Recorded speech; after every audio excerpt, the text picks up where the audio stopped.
Hi guys, welcome to another episode of Motivational Monday where each one teach one.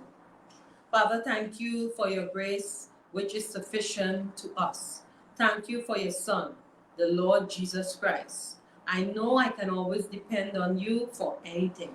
Thank you that you haven't forgotten us. Help us to remember that you are all that we need. I want to learn to trust you one day at a time. I want to go your way and not mine. I put my faith and trust in you. In Jesus' name I pray. Amen and amen. So, guys, I want to say welcome to another episode of Motivational Monday with Philly and Phyllis. She's supposed to be coming on shortly.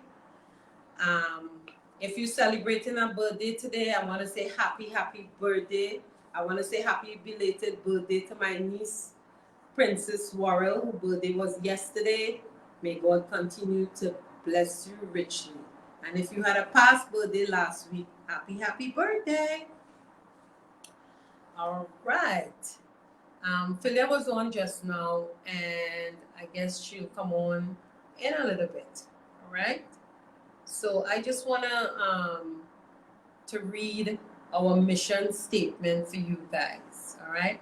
Our goal is to educate and empower anyone, regardless of race, culture, ethnicity, or faith, struggling with an assortment of life adversities. We believe education enlightens dark path less traveled and liberates a sense of hopelessness. We believe the safety of transparency illuminates and activates the true meaning of caring, sharing, unveils, and emancipated wholeness. Our group sessions are designed to introduce a mix of information, life topics that surround individuals, our families, communities, and nations. Your contribution in uplifting and supporting others in their struggle will be appreciated. So once again, thank you guys. Hi, Philia. I'm on. Do you hear me? I hear you, but I can't see you. I'm not sure why my camera is not off. So you want me to try to log back in? I can try that. If not, we could just move on with the show. They just won't see me. Okay, no problem. We can move on with the show then. That's fine? Okay. Yeah, that's fine. All right. So the word of this week is? Philia? Philia? Okay. So I guess she'll try to log in once more. Once again, I'm in Trinidad and Tobago, guys. So, we viewing from here using a new app. So, technical difficulties when we're going on live. But she will get back on shortly. All right. So, I guess, there she is. Hold 1 second. All right, there you are. I can see you. Yeah. Awesome. Welcome. Welcome. Okay. I'm not sure what was going on, but I'm glad I'm here. So the word of this week? The word of this week is affirmative action. Affirmative action is to alleviate prejudices and differences in either a workplace or an institution to help balance out any prejudices and fairness in a particular community. We see this in communities such as Blacks getting particular jobs, maybe being marginalized or being left out of particular testing and exams and higher institutions, or even anybody of color. And that is affirmative action. Okay, great. So I have a short health tip for you guys this week, and we want to speak a little bit about fibroids. I think it affects a lot of women. Maybe, it's a lot. It's a lot that goes through it, right? So fibroids in the uterus are tumors that develop in or on the walls of the uterus. They are common and not typically cancerous. Fibroids do not always cause symptoms, but can cause pain and bleeding. Many people have fibroids with no symptoms, whereas others experience pain, bleeding, or both. This article provides an overview of fibroids, including types, effects on the body, causes, and treatment options. Uterus fibroids are growth in or on the walls of the uterus. They consist of smooth muscular cells and connective tissue. A person may have one or multiple fibroids. They can be as small as an apple seed or as big as a grapefruit, or sometimes even larger than that. They can also shrink or grow over time. And again, the symptoms that you should look for is heavy period, also known as menorrhagia, which can lead to anemia, painful periods, lower backache or leg pain, constipation, discomfort or feeding of full in the lower abdomen, especially in the case of large fibroids, pain during sexual activity, also known as dysphoria. Some people may have fertility problems associated with fibroids. Fibroids may also cause problems during pregnancy and labor, and they increase the chance of needing cesarean diseases. Again, diagnostic check, they can do an ultrasound, MIR scan, hysterectomy, liposcopy, and the treatment. Most fibroids do not cause symptoms or do not require treatment. In fact, they often shrink or disappear after menopause. If fibroids are causing uncomfortable symptoms, however, various medical treatments can help. A doctor may recommend different treatment depending on the symptoms. Once again, that's our health tip for this week, fibroids. Yeah, I wanted to make a comment about fibroids. Yes, a lot of women, especially women of color, experience fibroids. I actually had fibroids. I had to get them removed. I think when I was 26.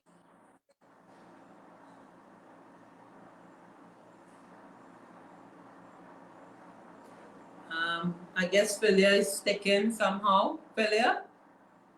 Yeah, I guess Philia is sticking. Okay. Yes. Right. So six miscarriages I had because of fibroids. Okay. You know, the baby just wasn't able to come, or the embryo wasn't able to fully develop or come, you know, to a full term. And I would miscarry within anywhere between 3 and 5 months due to fibroids. So I got this surgery. It's called a myomectomy, and that removed the fibroids. And that's how I was able to have children successfully from that point. So there are things that you can do. Sometimes certain foods can help to shrink them. Sometimes during your period, you know, I think after your period, sometimes they shrink. And they also have now, instead of surgery, they have laser that can actually shrink or burn them. So definitely, if you have some type of discomfort, heavy bleeding, pain during sex, definitely get it checked out with your gynecologist. And there are definitely ways that you can get some type of relief. So yeah, because I know a lot of women do, you know, suffer from it. Right. So hoping that, you know, everything is okay. Right. Okay. All right. Thank you for that health tip. Anybody on Facebook? Are you guys seeing me? Oh yes. Okay. Good. Be on. I'm Okay. seeing. Excellent. Okay, good. Yep. So guys, our topic for today, we're going to talk a bit about racism, colorism, and the unforgettable truth about it, right? Right. So Philia, I want to start with, even within minority communities, discrimination persists in unexpected ways. If you have never heard of colorism, here's what you need to know. Okay. Racism is often defined as a prejudice and discrimination that is marginalized minority groups receive on the premise of their ethnic origin. It is generally upheld by systematic infrastructures within society. Colorism, on the other hand, describes the preferential treatment of people within the minority group based on their lighter skin tone.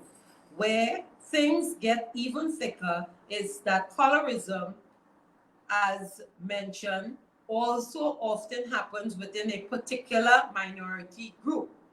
Racism is more about systematic and system-based approach to power and the creation of power to maintain the influence, to advance, explain. The concept of colorism, which is a form of internalized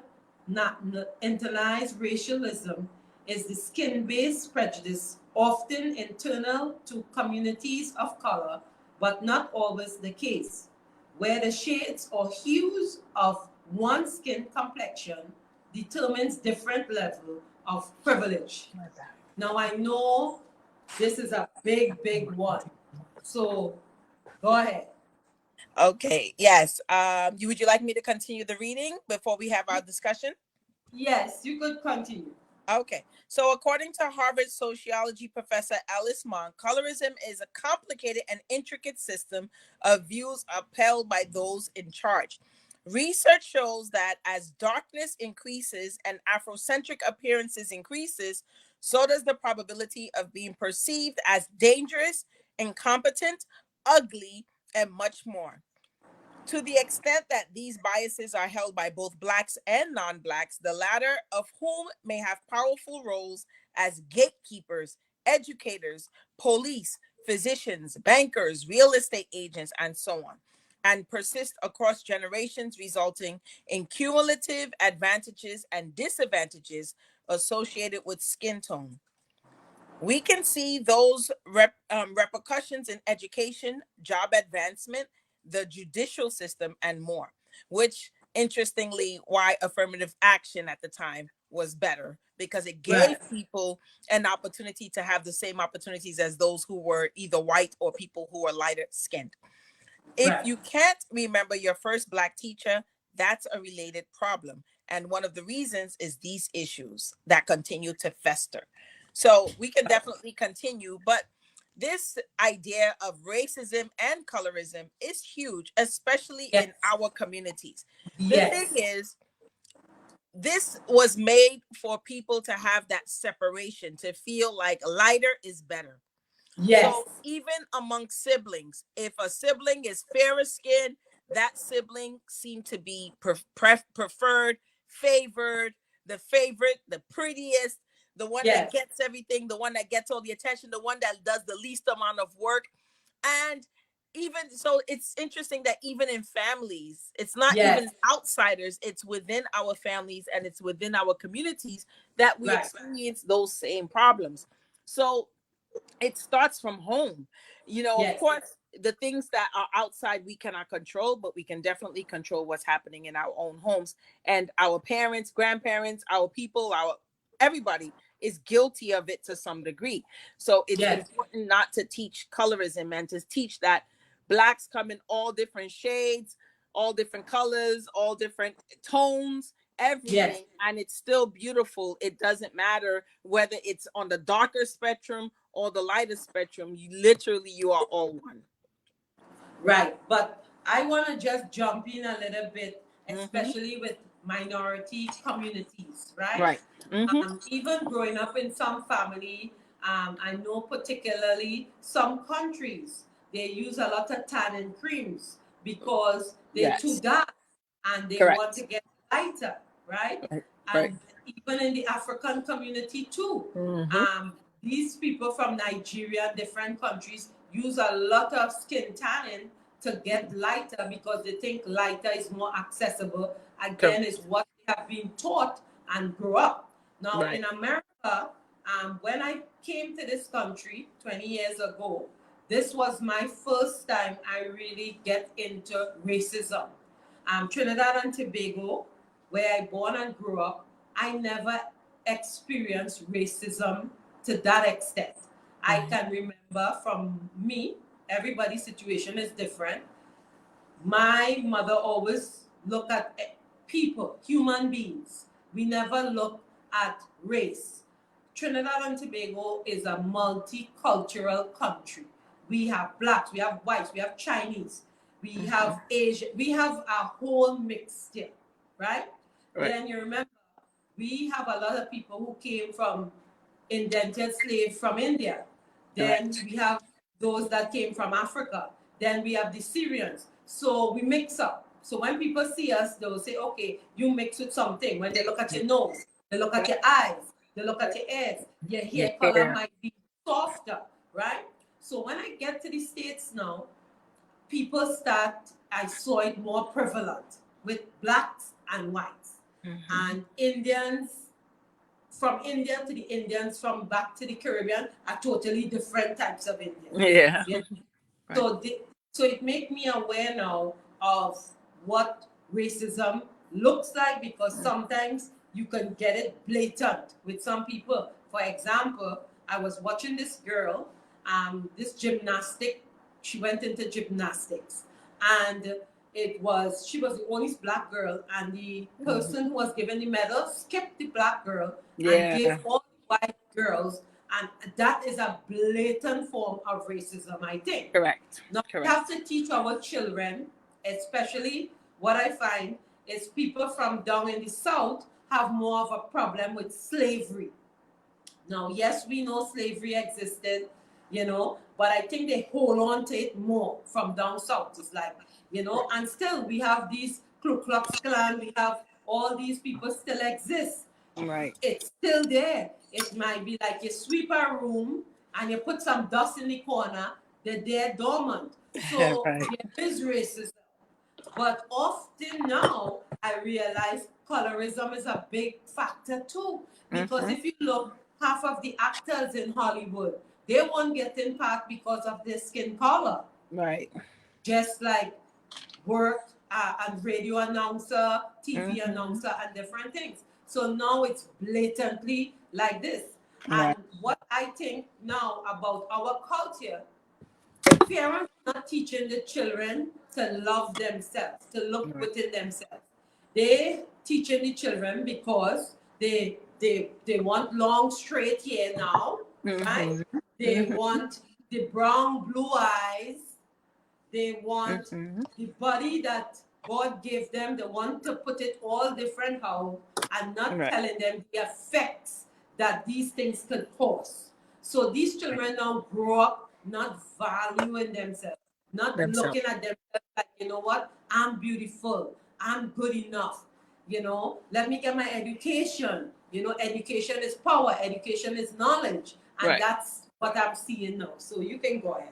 No, I think that's really a great point. I will say that it's so sad that it takes a particular celebrity or artist to start a revolution, but I feel like Beyonce's brown skin girl became so popular, and all of these little black and brown girls all started to feel proud of their skin colors, and it also let the ones who were fairer skin embrace those who were brown skin, because Beyonce is not dark at all. She's pretty on the fair side. She's brown skin too, but she's definitely on the fairer side, and so are her so are her children. So to have her start the revolution and not be a dark skin is so interesting, and everyone has taken to it.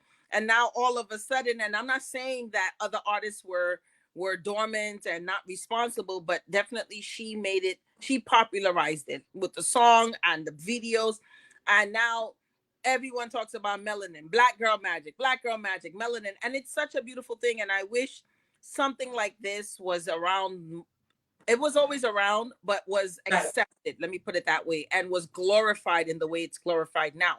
It's like everything is glorified about being black. It feels good and proud to be black again, while before, the darker you were, you experienced it, or just even being black in general. There were experiences that we have experienced as blacks and people of color that other people did not experience. And I just feel like now there's an empowerment that we feel again, being black, and being people of color. And unfortunately, as I said, it took one person to start to revolutionize that thing again, because before Black Power would be attributed to Black Panther, and Black Panther would be attributed to some type of violence or, disorder or rebellion. And, and it's like now they're not looking like just beauty, Yes. So I think that paradigm or that idea and concept, it needed to change. And as I said, Yes. even in families, like my sister, she passed away now, but even in our family, my sister was fairer skinned, had softer hair, longer, prettier, slimmer, and they compared us all the time. Now, my parents didn't always do it. Every now and then they would, Right. but like they would walk in the room and they would say, "Oh, look at you, your skin like mango. Oh, you're so pretty. Look, your coffee Yes. color, blah, blah, blah." And they'll say, "Oh, you so smart and you look like your father." And I'm like, what the hell is that supposed to mean? Like, I'm smart and I look like my dad? Like, and then Right. I would see my dad, and to me, he wasn't handsome. So when they said that, I'm like, oh, I must be the ugly one.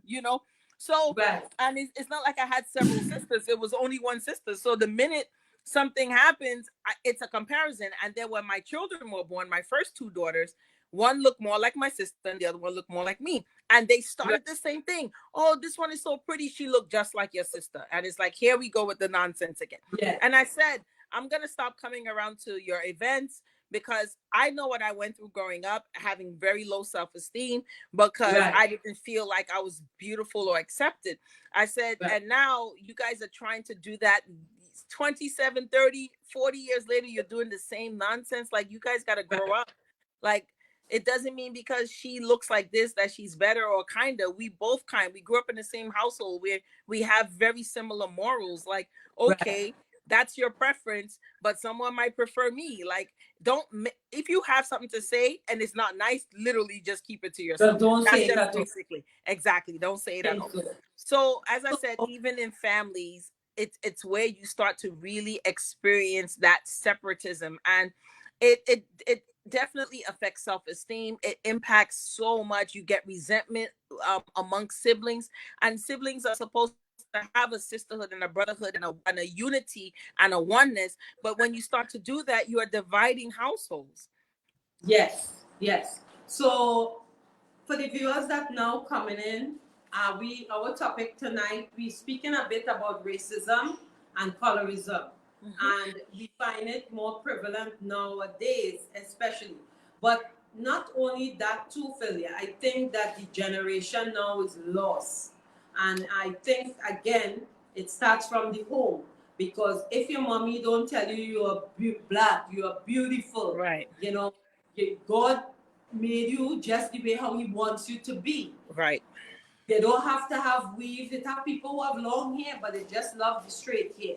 You Right. understand? Right. Girls, they're lacking, "Oh, I want more boobs because this is the in thing." And then they die and they're going under surgery. They die. They're not telling people the dangers about that and Right. want to live and be other people. You understand? And I think that our community needs to come together and just let little girls know, hey, your natural hair is your beauty. It don't have to be wavy and long and straight and do different things. We have to more encourage these kids now about self-awareness. That's a very good point, Phyllis. I think it begins at home. That just like the division starts at home, the unity can also, start at home. The empowerment starts at home. And like even with my daughter, having, locks and just starting Right. to start to Because grow remember too, Philia, locks before had a was frowned stigma. upon. Yeah, It had it a was frowned stigma. upon.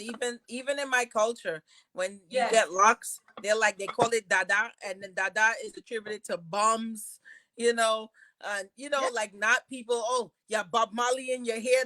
It's all kind of Yes. crazy stuff.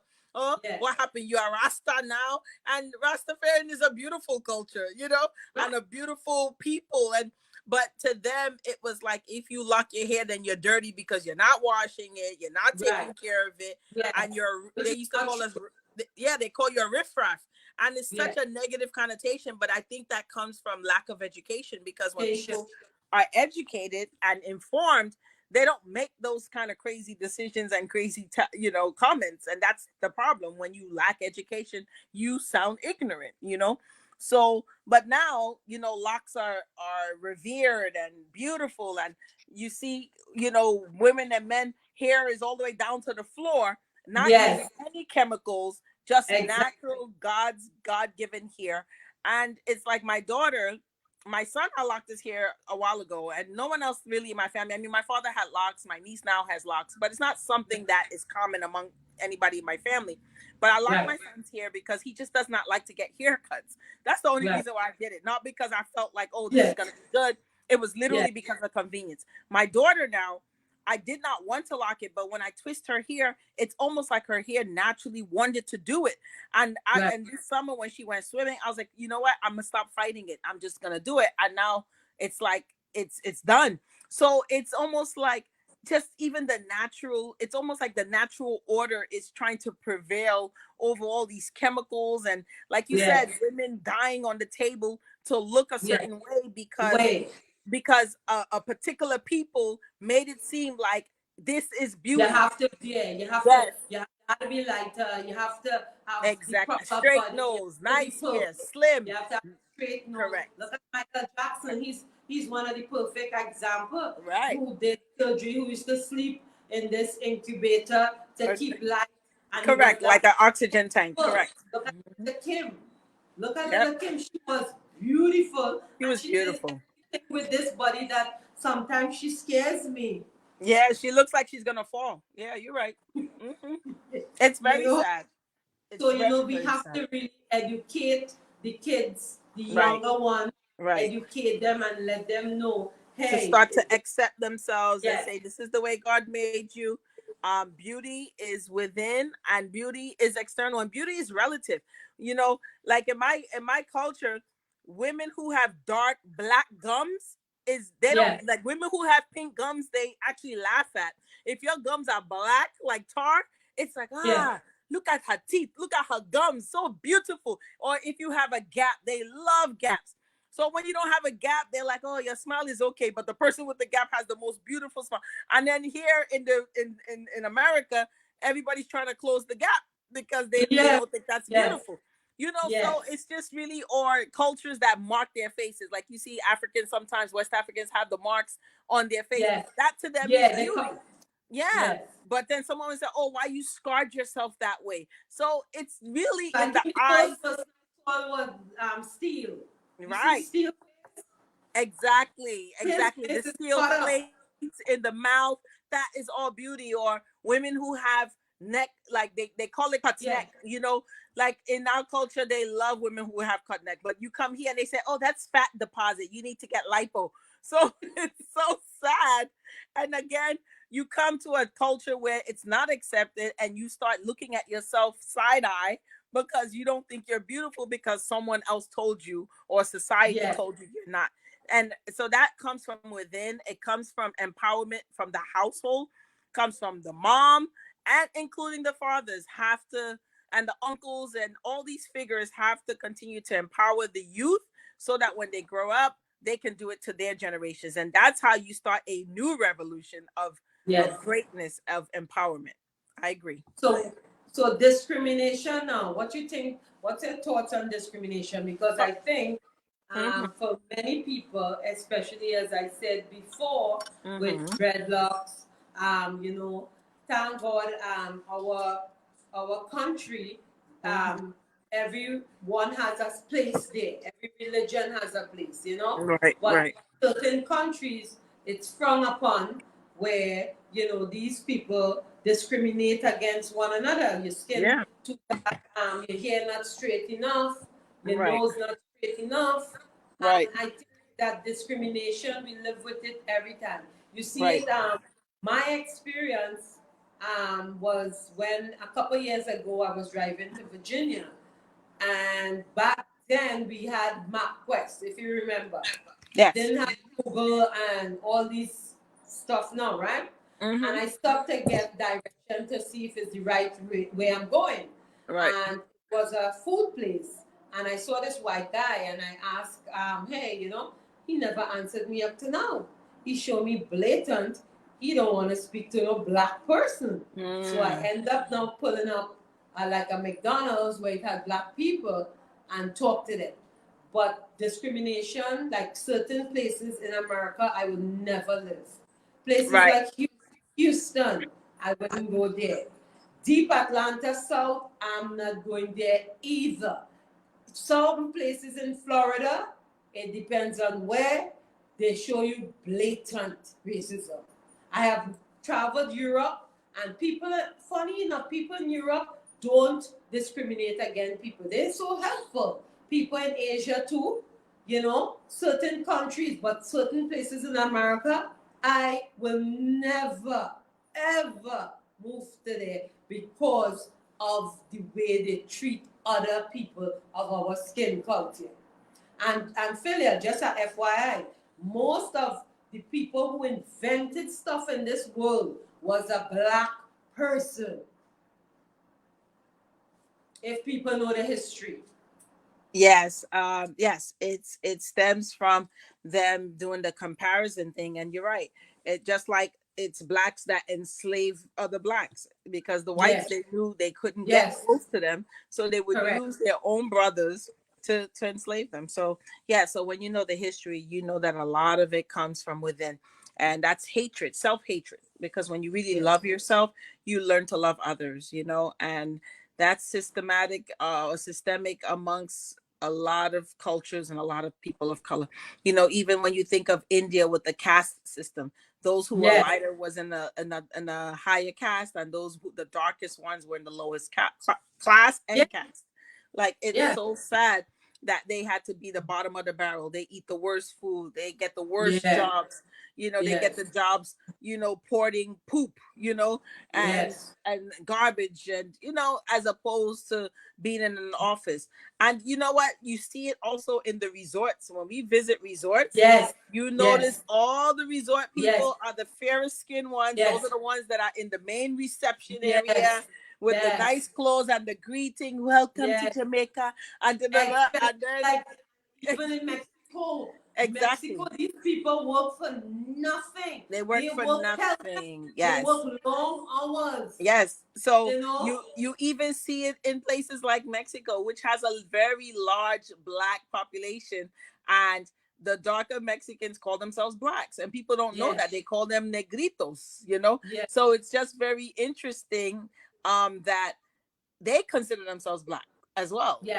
People don't Yes. know that. So you find that even in resorts, they still perpetuate this idea that light is better because they think it's more acceptable to those who are, pretty much those who come in and just of this world, because if they started to really put a mixture of people, it would be so much easier to start to get used to the idea. But it's like Right. very few people want to break that trend. So they kind of just continue, even if they don't like or believe it, they kind of just follow suit. And it doesn't change unless somebody stands up against it. Yes, it's true. And you remember too in Mexico, they don't even look for tip, but we tip, because again, and they're so humble, and they are some really hardworking people. But that just shows you that racism, colorism is all over the world. But so what do you think we can do as a people? We want to hear from you guys out there who's watching. What do you think we can do? What's the first step we can do to make a change, Philia? I think for me, it starts off in your own communities, starting to embrace the idea that we are one, we're not enemies, we're all in the same boat, we all have similar goals, we all want to be in a better place, we all want to elevate. So instead of being so diverse in our community in terms of separating ourselves, for instance, I give you an example where when blacks live in an area and they start seeing Yes. more blacks move, they already want to Yes. move. They're like, oh, all these black Yeah. people moving in the neighborhood, I'm moving to a Yes. white neighborhood. And it's like, that's where it starts, because you're Yes. saying that the white neighborhood is better instead of, Yes. and I'm not saying that there are people who come in and mess up your community, but I am saying that that's why homeowners association, block parties, block association meetings, like, Right. don't throw stuff out the window or food, or don't clean your Right. or mow your lawn. You take pride in where you live. When Yes. when people come on this block, even if it's only this block and not the next block, they know Yes. they can't just throw a piece of trash Trash. on the floor, because Right. somebody's watching and someone's going to call you out on it. You know, Right. I will be walking, like, even with me, if I have something, I refuse to throw something on the floor. I will hold that thing.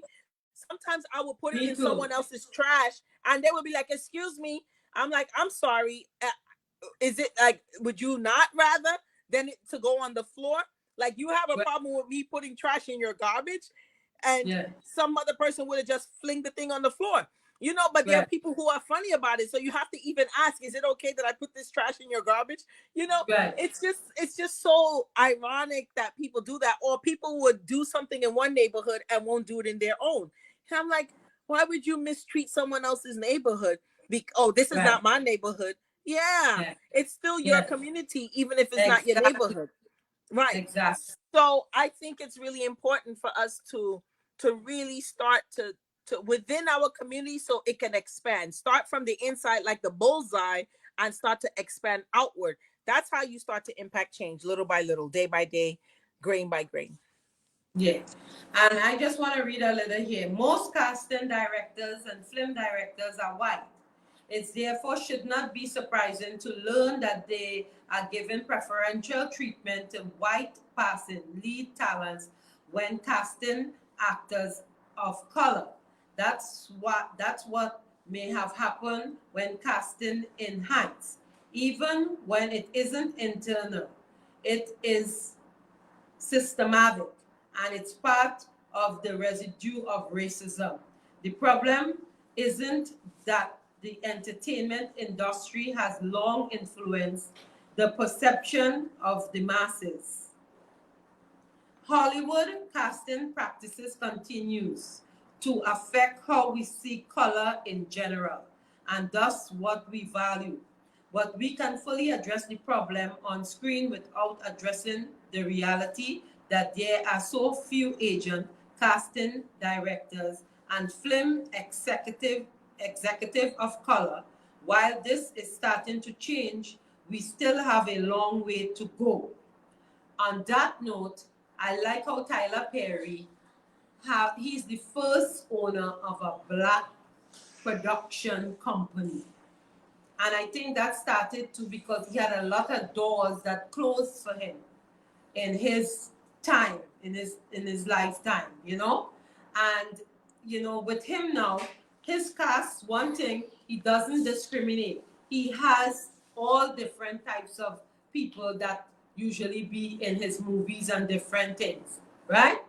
So with that said now, you know, we as a people have to teach our children, teach our grandchildren, nieces, nephews, to treat each and everyone equally.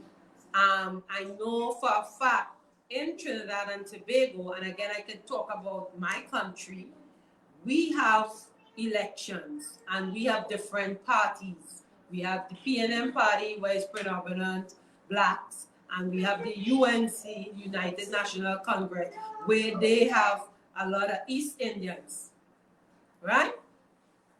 And they put people against one another. They put blacks against Indians. And they, for the few years past, have pushed racism more in Trinidad and Tobago than how it was when I grew up. This is a different era that we living in now, which I find is so terrible because we live amongst, my neighbor next door here is of East Indian. The other one next door to me is East Indian. You understand? And I have to deal with them today or tomorrow. Something happened to you now. These are the people still have to come to you, your rescue. You understand? So you can't really discriminate and teach your children this. So I think starting from the home, we can take the first step because, again, we can teach them what goes on. It come like a cop stop you. What's the first thing you tell your child?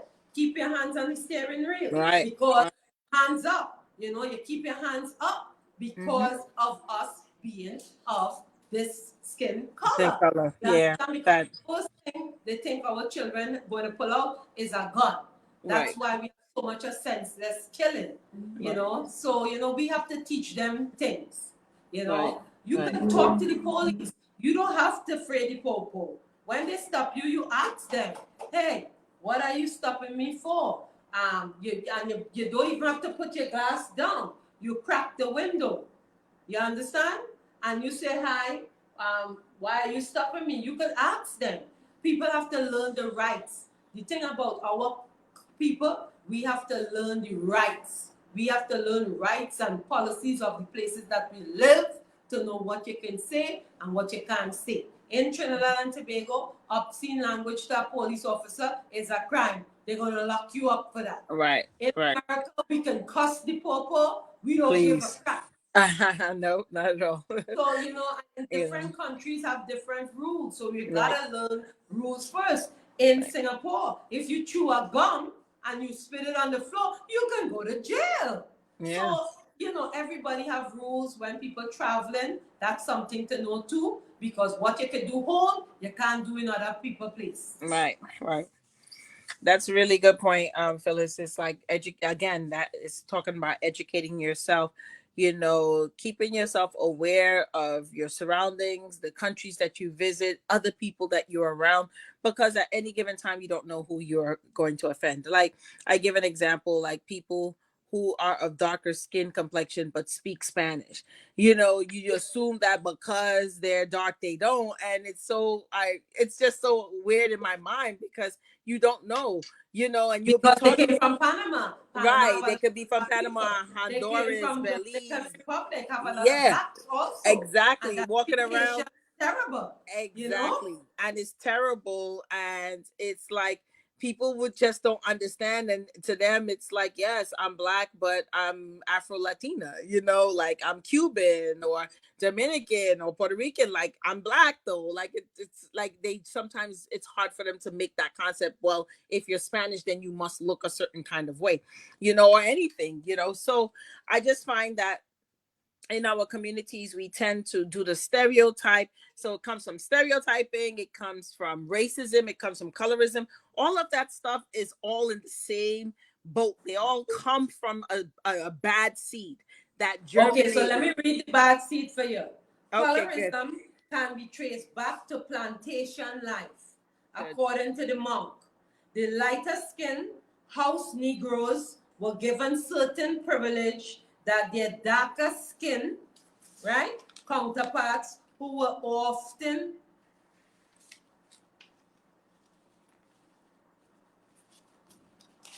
hold on, I'm reading. Working on the fields were not. Many lighter-skinned enslaved people were also the children of the slave masters, and due to their fairer complexion, they too began the internalization, the idea that they were more privileged or of more value than their darker peers. This division grew over time and had real consequences. Monk said that working in the house dramatically increases the chance that the lighter-skinned black people or mulattoes would be literally untrained in the trade. Also, the vast majority of free black population was comprised of light skin. Black and mulatto people, despite the fact that after emancipation, more opportunities opened up for black people of all hues. The substantial social, educational, and economic advantage of light-skinned black people undoubtedly gave these black people an immense head start in relation to all other black people that created a dynamic that will still see playing out today. So it was from since the inception, right? And as you say, they were called house Negroes, right?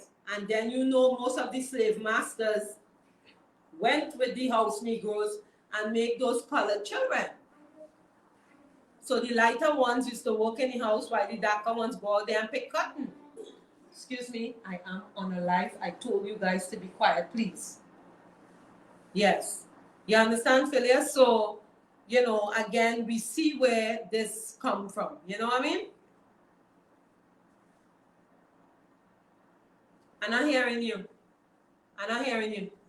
Sorry. Yes. Yes, it's an idea that's continued to be perpetuated because they used to call the house slave and the field slave, and the darker ones were the field slaves because they were considered to be stronger, uglier, not as attractive. So it's okay that the sun is beating on them hours a day and they're Yes. suffering and toiling, right, with the soil. And the ones that were fairer were able to cook and clean and take care of the children, and of course also be the mistresses Yes. of the enslavers, Big man. so Yes. right, and the ones that were able to breastfeed the slave masters' children because their Yes. milk was better because they were lighter. Like, it's so Yes. Crazy. bizarre and sick, but it went on for so many years that we start to believe the hype. Yes. So we can unbelieve that hype by changing what we think of ourselves again, and also what we instill in our own children and our own communities. It's just so important because you can make that change. But people always think, just like voting, oh, my one vote can't count. But you know Yes. what? If The a one vote million, to count. right, I don't like people who talk like right, that. I don't vote. Okay, you don't vote, but you want to have all this opinion and you don't vote. exactly, So that means exactly. keep your mouth Also, and Phyllis, don't say anything. if a million people say the same thing, that's a million people who have not voted. So the thing is, Right. it's the same thing with colorism, racism, sexism, all the isms. It's like my one idea, opinion, or my one positive energy is not going to interact or interfere. It will. You just got to start.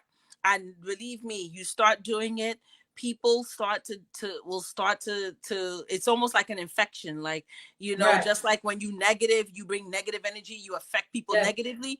The same thing Yes. with that positive talk about melanin and black is beautiful, and brown and caramel, and all of us are all beautiful versions of each other.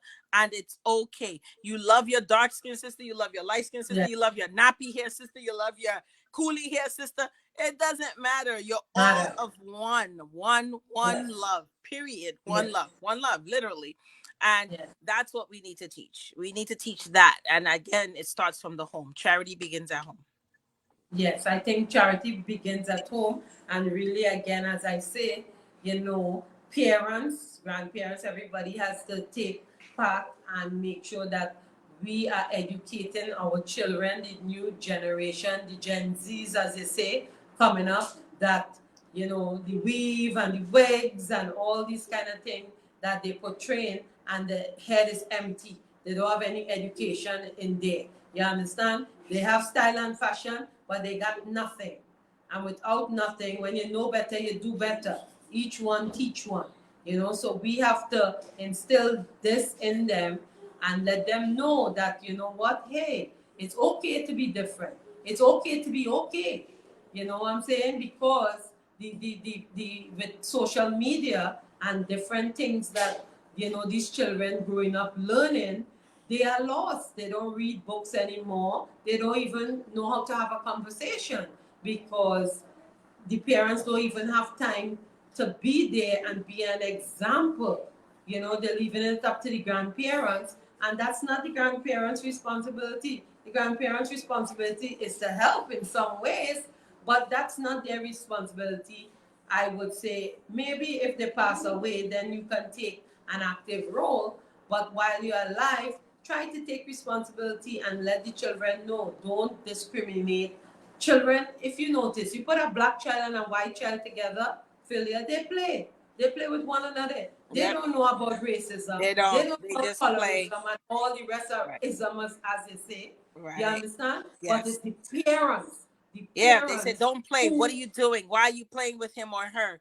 There we don't do that, and you start to instill and project your issues on children because they just see a child. They literally, yes, when they say they see no color, they don't see color. They no, literally just see another person who has a smile like me, who looks like they're having fun like I am. I just yes, want to have a good time. But we as people, as a community, as parents, we instill these values in our children. And that's why if you can instill negative things, you can also instill positive things, period. Yes, and I think so. And that's why, change is a process, and we It have is. to talk about racism. We have to talk about colorism because they go into the schools and some of them, face it. Sometimes you go, depends on which part you live. You might be in Long Island. You might be the only black kid, in the classroom.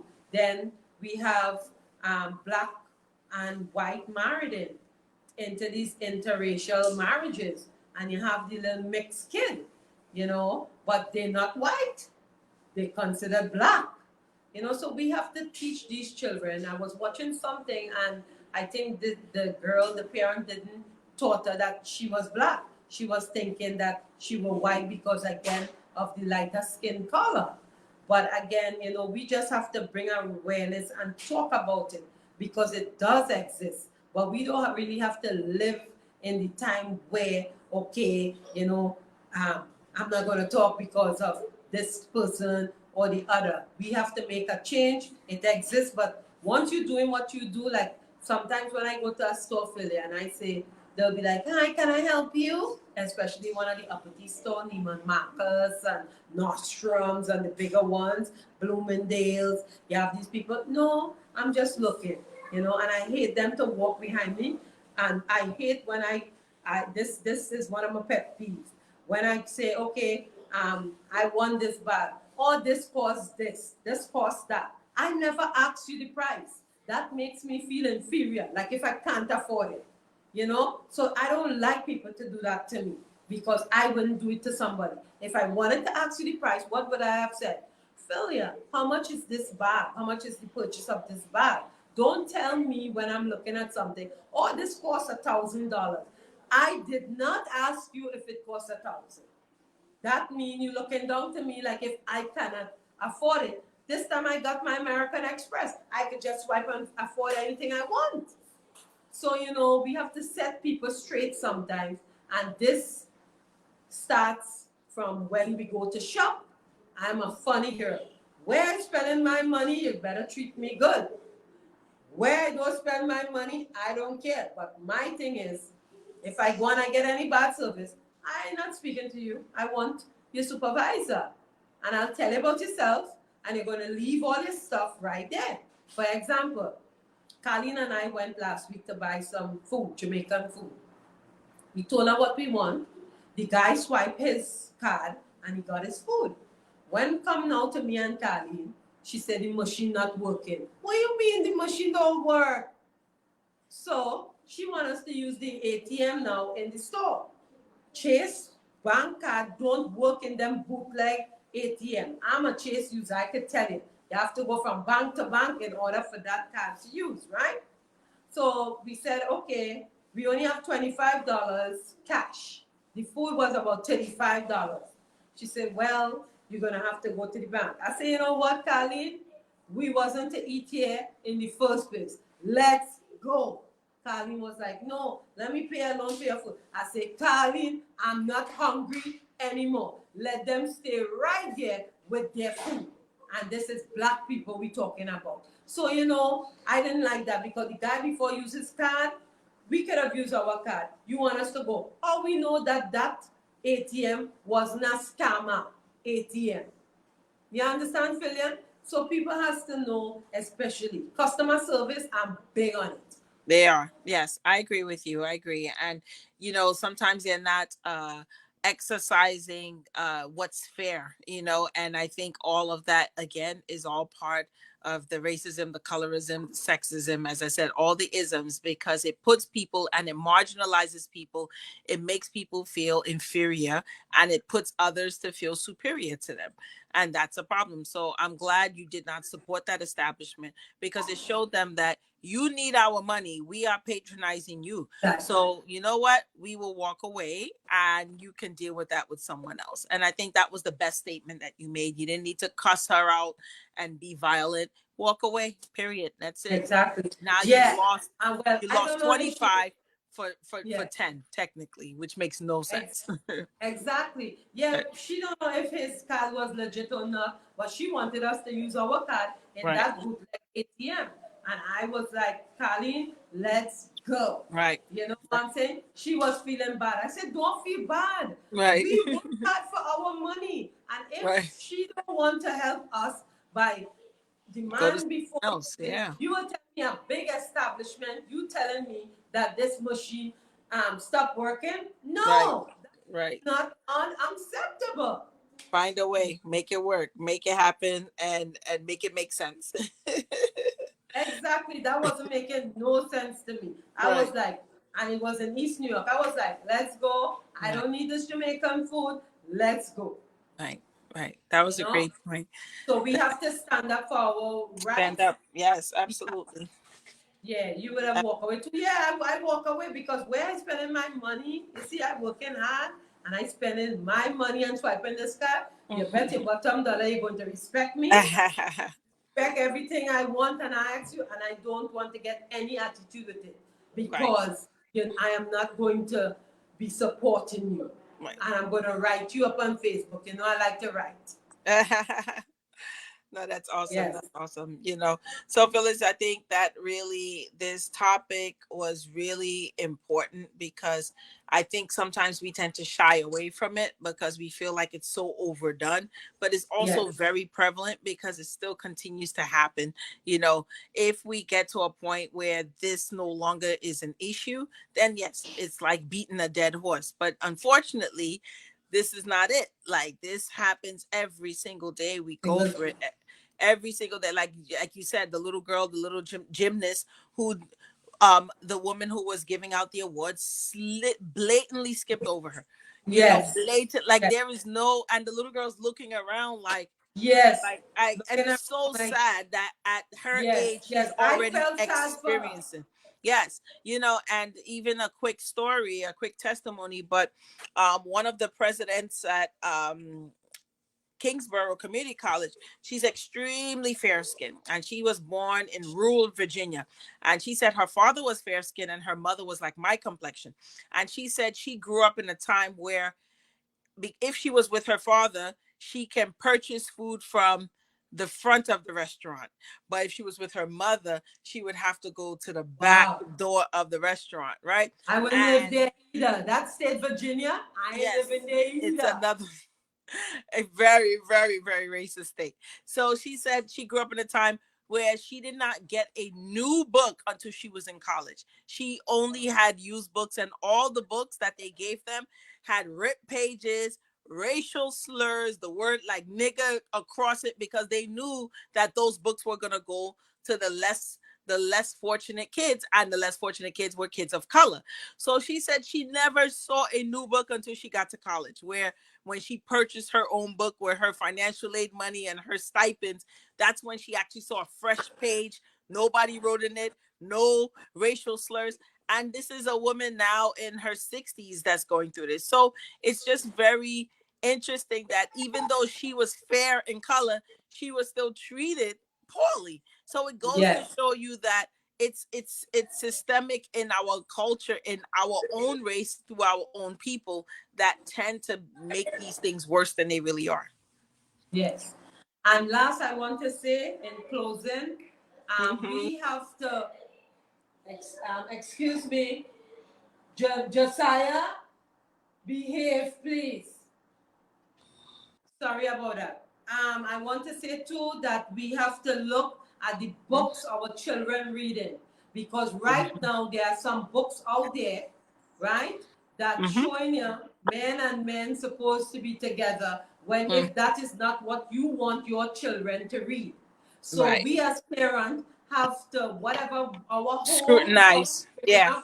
our children, we have Mm-hmm. to look at those things too because there's a lot of books now Mm-hmm. that mommy with mommy and daddy with daddy. So just a FYI. Got you. Yes. Yeah. It's important for us to scrutinize and to monitor the things that, because of course you can't really control what happens in school, but you can control what happens in your household. In your So home, yes. yes. So charity begins at home, as we At said. home.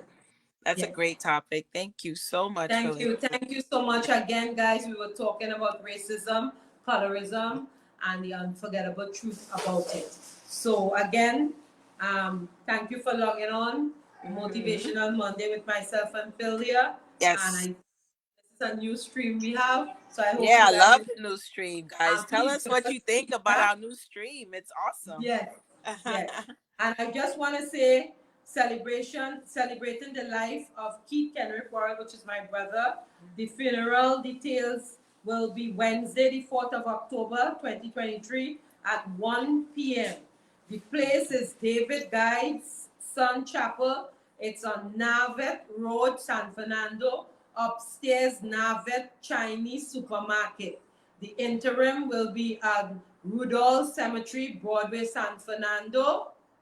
And repast will be at 15 Grange Road, Coquet Village, San Fernando by his mother. So once again, Wednesday, and it will be David Guides and Son Chapel, Navet Road, San Fernando, upstairs the Navet Chinese Supermarket.